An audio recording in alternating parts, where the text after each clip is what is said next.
Right, okay, in this video, we're going to talk about a subject, a very intense subject, but I'm going to only have about 15 minutes to talk about this subject. The subject is entitled The Difference Between the Covenants. Now, we're going to talk about the Old Covenant and the New Covenant. And I can go extensively on this subject, but because I've only have about 15 minutes, we're all going to breeze through this study.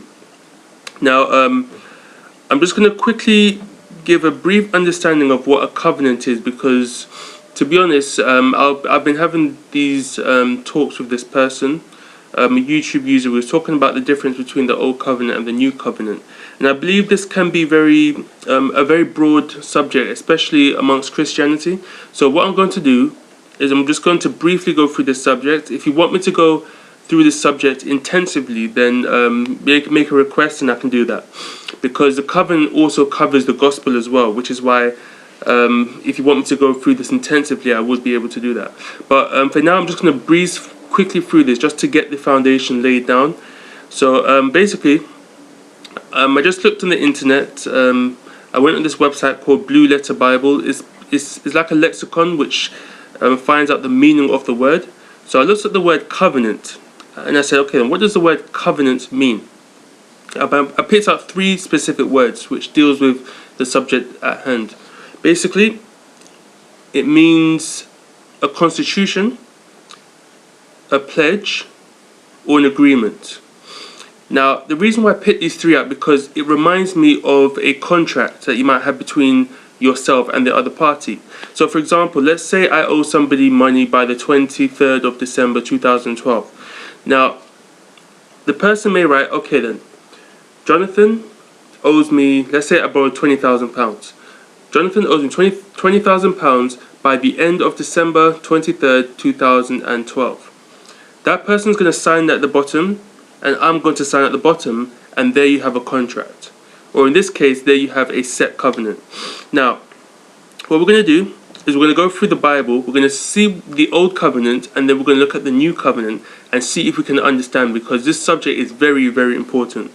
Okay, so here we have the first first mention of a covenant. Well, not the first, but in regards to the Old Covenant and the New Covenant. So the covenant that we are talking about comes from Mount Sinai. Now, this is what it says. Exodus chapter 19, verse 3, it says this. Sorry, let me just load it up. Exodus chapter 19, verse 3. Okay.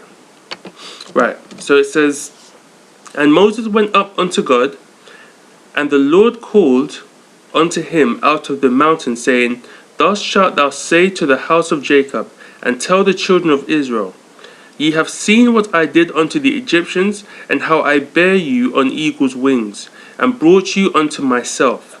Now therefore, if ye will obey my voice indeed, and keep my covenant, then ye shall be a peculiar treasure unto me above all people.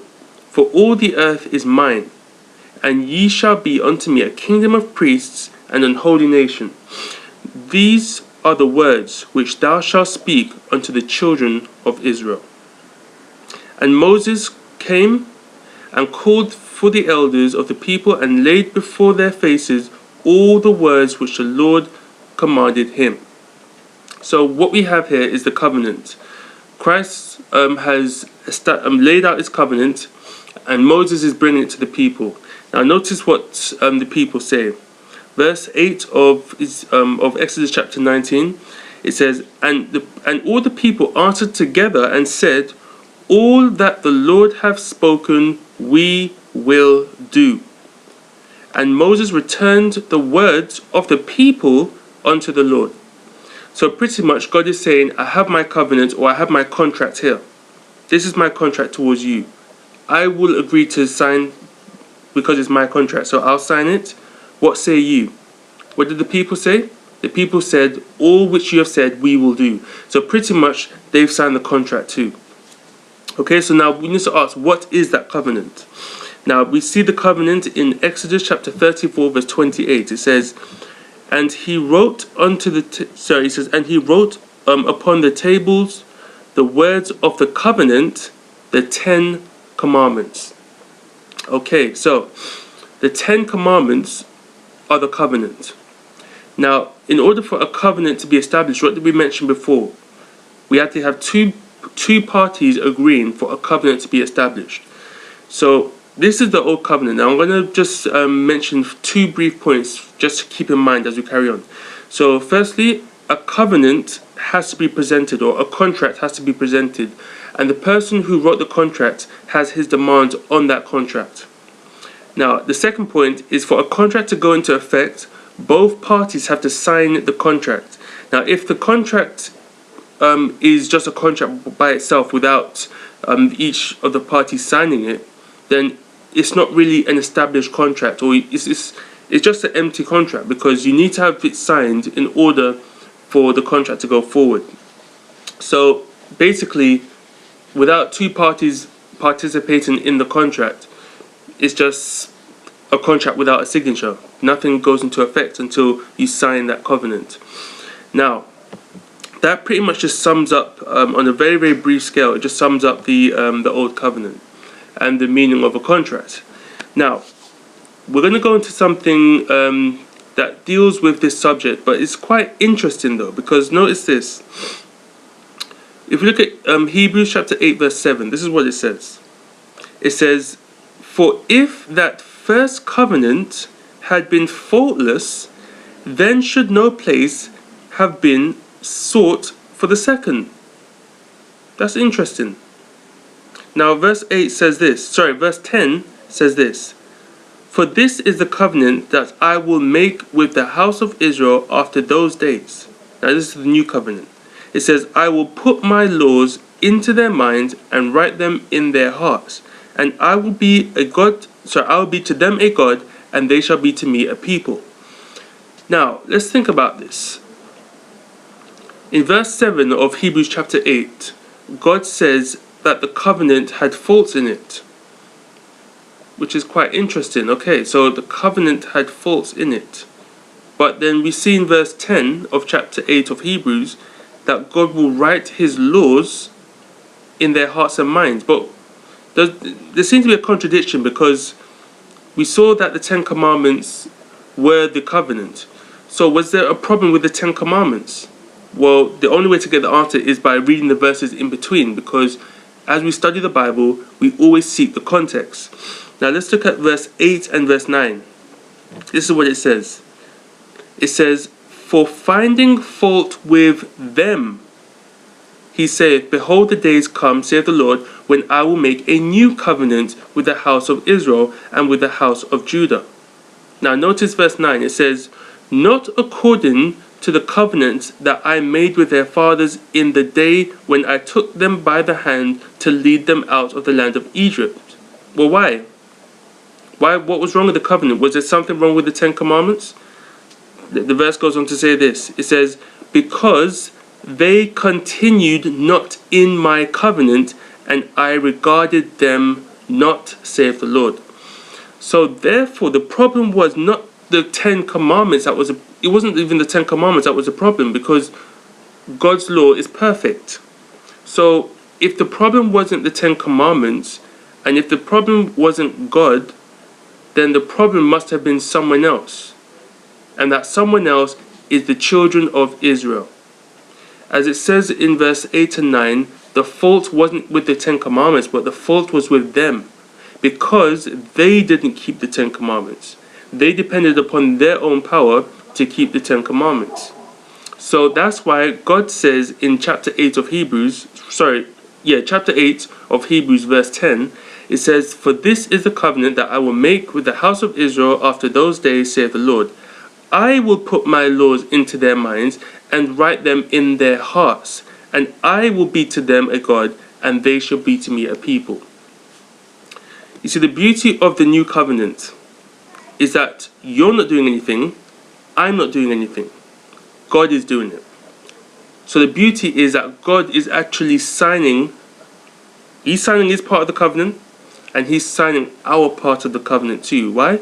Because in our own strength, we cannot keep the Ten Commandments.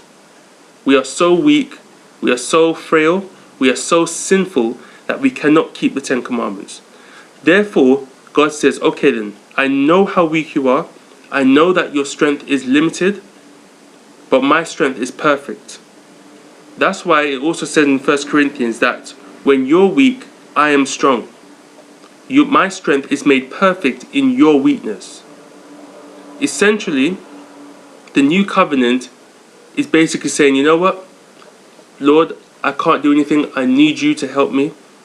Not even help me, I need you to take over. I need to die to self, and I need you to live in me. So the only way to live the new covenant is simply by doing one thing. That one thing is to surrender. So when you surrender to Christ, Christ says, okay, then you have admitted that you can't do anything by yourself. Therefore, I am going to fulfill the new covenant in you. That's why when it says that, that's why when God said, I will write my laws in your hearts, it's pretty much saying that God says, I'm going to live the new covenant in you. So therefore, whenever we're tempted to do sin, or whenever we're tempted to go the other way, do we say, I can do it, I'm strong? No. We say, God, you are the one that's strong, therefore I surrender myself to you. I'm being tempted right at this present moment to sin, but Lord, I depend on your strength to give me the victory, because I know that my strength is nothing, but your strength is made perfect in my weaknesses. Now, this is just a brief understanding of the covenant, of the difference between the old and the new covenant, because the new covenant doesn't do away with the 10 commandments. The new covenant actually fulfills the 10 commandments, because the 10 commandments is God's perfect law, and because we can't live it, and because God lived it, when he lives in us, we can live his commandments, which is victory over sin, because if you break God's law, then you're sinning.